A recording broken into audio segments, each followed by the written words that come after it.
लेकिन अगली लम्हे मेरी जान निकल गई जब मेरी बहन दुल्हन बनकर मेरे करीब आकर मेरा नाम कासिम है और मैं एक शरीफ घराने से ताल्लुक रखता हूँ। जब मेरे माँ बाप थे तो मेरा घराना बहुत ही ज्यादा खुशहाल था, यहाँ तक कि हमारे घर में जो हुस्न सलूक था इसकी मिसाल दी जाती थी। सारे खानदान वाले हमारे घर पर फख्र करते थे क्योंकि खानदान के अंदर सभी ताया चाचा मामू खाला घर 6-7 से कम बच्चे नहीं थे, जबकि हमारे घर में सिर्फ हम 2 भाई और 1 बहन थी।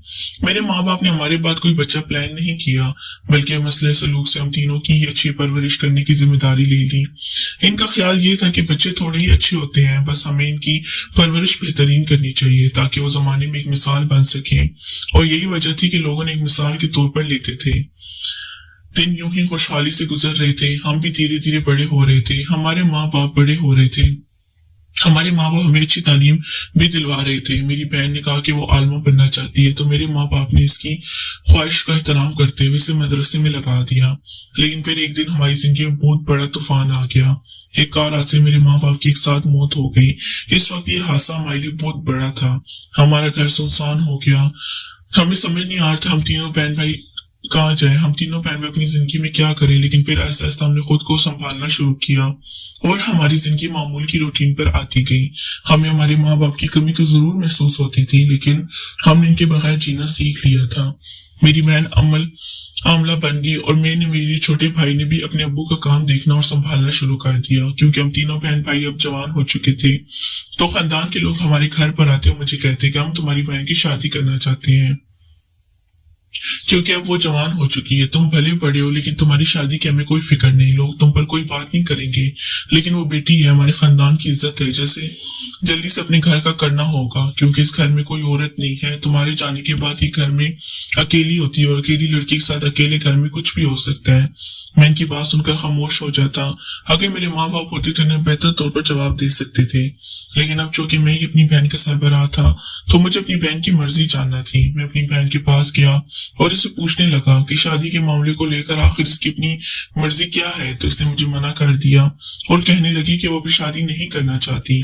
मैंने कहा कि खानदान के लोग इस तरह बातें बनाते हैं, तुम घर में अकेली हो, तो वो कहने लगी कि इस तो एक बेहतर हाल है, आप खुद शादी कर लीजिए, इससे घर में भाभी आ जाएगी और मैं भी घर में अकेली नहीं रहूंगी, तो खानदान वाली बातें नहीं बनाएंगे, मैं और पढ़ना चाहती हूँ। इसकी बात सुनकर मैं सोचने पर मजबूर हो गया, अगर मेरी बहन और ज्यादा पढ़ना चाहती है तो इसमें मुझे कोई भी दिक्कत नहीं थी, लेकिन अगर खानदान वालों को मसला था तो उसको खत्म करने के लिए मेरा शादी करना ही बेहतर होगा, क्योंकि मेरी बहन पढ़ना चाहती थी, लेकिन मैं पढ़ाई की तरफ नहीं था। मैं अपने अबू के काम को देख रहा था और अब मैं आगे भी नहीं पढ़ सकता था, इसलिए खानदान के मुंह को बंद करने के लिए हमने शादी करने का फैसला कर लिया। मेरी बहन मेरी शादी के अंदर बढ़ चढ़ कर हिस्सा लिया और आखिरकार मेरी शादी हो गई। घर में मेरी बीवी आई तो खानदान वालों का मुंह खुद ही बंद हो गया। अब वो मुझे ये भी नहीं कह सकते थे कि तुम्हारी बहन घर पर अकेली होती है, लेकिन फिर भी कुछ खानदानों के मुंह अभी तक बंद नहीं थे। वो मुझे इस बात का ताना देती थी कि जवान बहन को आखिर कब तक घर में बिठा कर रखना है, इसकी शादी करो, अपने घर का कर दो, लेकिन मुझे इनकी बातों से फर्क नहीं पड़ता था। मेरे लिए मेरी बहन की खुशी अजीज थी। जब वो मुझे बोलेगी मेरी शादी करो, दोस्ती इसकी शादी करूंगा, लेकिन मेरे इरादे मेरे खानदान ने ज्यादा देर तक चलने नहीं दिए। हमारे घर पर हर दूसरे दिन पत्थर मारे जाते, कभी कोई कागज में पत्थर लपेट कर हमारे घर में फेंक देता तो कभी कुछ हो जाता। मुझे समझ नहीं आ रहा था आखिर ये सब कुछ मेरी बहन के साथ क्यों हो रहा है। बहनें बेटियां भी तो हैं, वो तो बूढ़े होने तक अपने घरों में बैठी रहती हैं। मेरी बहन की भी उम्र ही सुनी हुई थी, वो पढ़ रही थी। ये हमारे खानदान वाले किस तरह की दुश्मनी निभा रहे थे। जब तक मेरे बाप बाप जिंदा थे तब तक तो कुछ ठीक था, मगर मैं फिर भी इन सब की बातों पर खामोश रहा। लेकिन शायद मेरी ये खामोशी मेरी बीवी को अच्छी नहीं लगी थी। एक रात वो मेरे पास आई और कहने लगी कि मुझे आपकी बहन कुछ अजीब लगती है, ऐसा लगता है आपकी बहन छुप छुप कर कुछ कर रही है। मैंने कहा ये तुम कैसी बातें कर रही हो, तुम्हारा दिमाग तो खराब नहीं हो गया। अपनी बहन पर तोहमत लगता देखकर मुझे बहुत ज्यादा गुस्सा आ गया, क्योंकि वो एक आलमा थी और मैंने खुद कभी इसे ऐसी कोई हरकत करते नहीं देखा था कि जिसकी बिना पर मैं इस पर शक करता। मुझे अपनी बहन पर यकीन था, तब इसकी खातिर मैं सारे खानदान से लड़ खड़ा था। तो मेरी बीवी कहने लगी आपको मेरी किसी बात पर यकीन नहीं है। हालांकि मैं ये सब कुछ जानबूझकर नहीं बोल रही, मुझे आपकी बहन से कोई भी खार नहीं। मैंने इसको मशकूक हरकतें करते हुए देखा है, इस बिना पर मैं ये कुछ बोल रही हूँ। तो मैंने कहा आखिर तुमने ऐसी कौन सी हरकत करते हुए मेरी बहन को देख लिया जो तुम ये सब कुछ बोल रही हो।